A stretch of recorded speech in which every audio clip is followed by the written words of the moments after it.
Steck. I'm running for United States Senate here in Tennessee.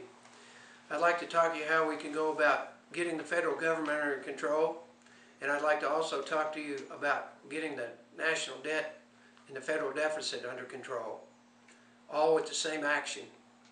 How? By repealing the 17th Amendment and putting the control of the senators back under the control of the state legislatures. Instead of being popularly elected, they'll be under the control of the people that are going to ultimately implement how the federal government works. By doing so, the ones that are responsible for paying for the debt, or the ones that are responsible for paying for how the government works, are the state governments and the individual citizens. Now quickly, let me give you a little background on how this came about.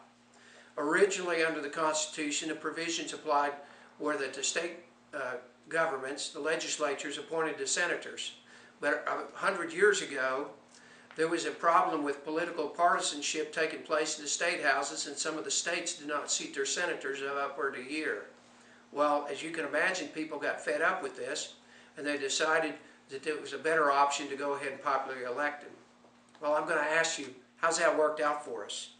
After talking with state senators from several different states, they're in agreement that generally speaking, the senators do not listen to the state governments.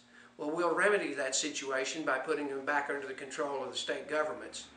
This will alleviate some of the special interest and even personal issues that the senators want to impose instead of following what the will of the people and the states are. By doing this, we can, the ones that are paying for it, the state governments and the citizens, are going to be in charge of how it's spent as well. So we repeal it. We also put it back under the control of the states. They take charge of it. And to prevent this partisanship from taking place again, what we do is we put a caveat on it, that we make all state legislatures that fail to seat their government, their senators in the first 60 days of office, there's an automatic recall vote. And you basically fire your legislators, every one of them, and replace them with people that will do the job. We don't have time remaining in the way our economy continues to go downhill to play party politics and not do what needs to be done.